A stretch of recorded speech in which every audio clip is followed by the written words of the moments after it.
السلام علیکم دوستوں، انسائیڈ میں معظم فخر پہ خوش آمدید۔ پنجاب پہ عثمان بزدار صاحب کو مسلط کرنے کے بعد اب لاہور کی شامت آ گئی ہے۔ عمران خان صاحب نے اپنی تمام تر کابینہ، اپنے تمام تر پارٹی عہدیداروں کی مخالفت اور ان کی تنقید اور ان کے ریزرویشنز کو ایک سائڈ پہ رکھتے ہوئے حماد اظہر صاحب سے وفاقی عہدہ یعنی جو بطور وزیر وہ اس وقت کام کر رہے ہیں، ان سے وہ عہدہ واپس لے کر ان کو میئر لاہور بنانے کا جناب اصولی فیصلہ کر لیا ہے۔ اور جو صورتحال اس کے نتیجے میں پیدا ہوگی، یعنی پنجاب پر عثمان بزدار اور لاہور پر Usman Buzdar plus plus plus آنے کے لیے تیار ہے، لہٰذا تیار ہو کے بیٹھ جائیں، کیونکہ عمران خان صاحب نے بلدیاتی انتخابات کرانے اور اس کے ساتھ ساتھ نئے عثمان بزداروں کی جو ایک لاٹ ہے اس کو جو مختلف شہروں پر ہے مسلط کرنے کا باضابطہ طور پر پلان بنا لیا۔ نہ صرف یہ بلکہ خود عمران خان صاحب نے اب یہ فیصلہ کیا ہے کہ وہ اپوزیشن کا جو ساری باتیں ہیں اس کا توڑ کرنے کے لیے وہ خود میدان میں اتریں گے، جگہ جگہ جائیں گے، جلسے کریں گے، اس کا نام دیا جائے گا عوام رابطہ مہم، اور وہاں پر کچھ ترقیاتی منصوبوں کا بھی اعلان کریں گے۔ دیکھنا یہ ہے کہ عمران خان صاحب کی یہ جو ساری موومنٹ ہے، یہ جو سارے فیصلے ہیں، اس کے پیچھے کوئی نہ کوئی ریشنل، کوئی نہ کوئی جواز، کوئی نہ کوئی ایسی وجہ ہے کہ یا بالکل ہوا میں اب تیر چلانا شروع ہو گئے ہیں۔ اس ساری صورتحال پر بات کریں گے، لیکن اس سے پہلے بات کریں گے جناب ثاقب نثار صاحب کی۔ ثاقب نثار صاحب کی بات اس وجہ سے کیونکہ ان کے حوالے سے آج ایک اسلام آباد ہائی کورٹ میں کا آیا ہے فیصلہ، لیکن جو صورتحال مجھے لگ رہی ہے وہ اس طرح لگ رہی ہے جیسے شطرنج آپ نے اگر کھیلی ہو نا، شطرنج کی بساط بچھی ہوئی ہوتی ہے، مورے آگے پیچھے چل رہے ہوتے ہیں۔ ثاقب نثار صاحب کا جب عروج کا ٹائم تھا تو اس وقت بھی ایک مورے ہی تھے اور وہ مورا استعمال ہو رہا تھا، بڑے اچھے طریقے سے استعمال ہوا، لیکن اب شطرنج کے اسی کھیل کے اندر جب مورا استعمال ہو جائے تو پھر اس کو اپوننٹ یعنی کہ جو آپ کے مخالف فریق ہیں ان کے رحم و کرم پر چھوڑ دیا جاتا ہے۔ اور ثاقب نثار صاحب کی حالت بھی اب اس مورے جیسی ہے جو اب پٹنے کے لیے بالکل تیار بیٹھا ہے۔ اگر آپ کو یقین نہیں آتا تو یہ میرے سامنے اس وقت اسلام آباد ہائی کورٹ کا ایک فیصلہ پڑا ہے جو آج ہی انہوں نے جاری کیا، مختصر فیصلہ ہے، لیکن یہ اس بات کو اسٹیبلش کرنے کے لیے کافی ہے، کیونکہ مریم نواز صاحبہ کی پریس کانفرنس سے پہلے جو جرنلسٹ ہیں فیکٹ فوکس والے نورانی صاحب، ان کی طرف سے ایک خبر آئی تھی سامنے جس کے اندر انہوں نے مبینہ طور پر ثاقب نثار صاحب کی ایک آڈیو کو فورنزک رپورٹس کے ساتھ ریلیز کر دیا تھا۔ اچھا وہ آئی، مختلف اس پر بحث شیس ہوئی، اس کے بعد مریم نواز صاحبہ نے اور شاہد خاقان عباسی صاحب نے اس پر کر دی ایک پریس کانفرنس۔ اب وہ پریس کانفرنس بہت سارے لوگوں کو بہت برے طریقے سے چبھی بلکہ لڑ گئی۔ اچھا اس کے نتیجے میں پوری حکومت ثاقب نثار صاحب کے ڈیفنس پر آ گئی۔ خود عمران خان صاحب نے بھی ایک تقریب سے خطاب کرتے ہوئے نوجوانوں کے لیے انہوں نے کسی پیکج کا اناؤنسمنٹ کرنی تھی، لیکن ان کا زیادہ سے زیادہ جو فوکس تھا وہ بطور ایک موٹیویشنل اسپیکر یہ تھا کہ جناب آپ نے جو ہے یہ جو مسلم لیگ نون کا جو بیانیہ ہے اس میں نہیں آنا، آپ نے اس بات پر یقین ہی نہیں کرنا کہ ہم جو ہے وہ کسی نہ کسی پلاننگ کے ذریعے آئے ہیں، بلکہ یا ثاقب نثار صاحب کی وجہ سے آئے ہیں، ہم آئے ہیں آپ لوگوں کی وجہ سے۔ کوئی اس قسم کی انہوں نے خاصی لمبی چوڑی تقریر کی، لیکن اسلام آباد ہائی کورٹ نے جناب آج اس سارے معاملے کی بالکل ہی اس کو فارغ کر دیا ہے۔ اور ایک وکیل صاحبہ تھیں، انہوں نے توہین عدالت کی کارروائی کے لیے درخواست کر دی تھی اسلام آباد ہائی کورٹ میں، جس کا آج فیصلہ آیا، اور یہ درخواست جو ہے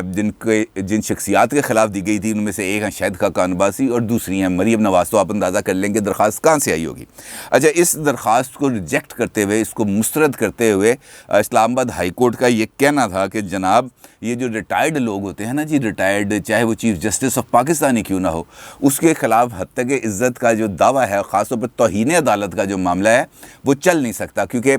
وہ ان کی عزت کی حد تک، مطلب یہ ہے میرا خیال ہے کہ عزت کی حد تک تو اسی صورت میں ہوگی نا جب وہ ہوگی۔ اب جب وہ چیف جسٹس نہیں رہ گئے، کسی عدلیہ کے ساتھ ان کا تعلق نہیں ہے، تو ان پر توہین عدالت کی کارروائی کیسے ہو سکتی ہے؟ درخواست انہوں نے کہہ دیا ناقابل سماعت، اور ریمارکس دیے کہ سابق چیف جسٹس پاکستان پر انفرادی حیثیت میں تنقید کی گئی ہے، یعنی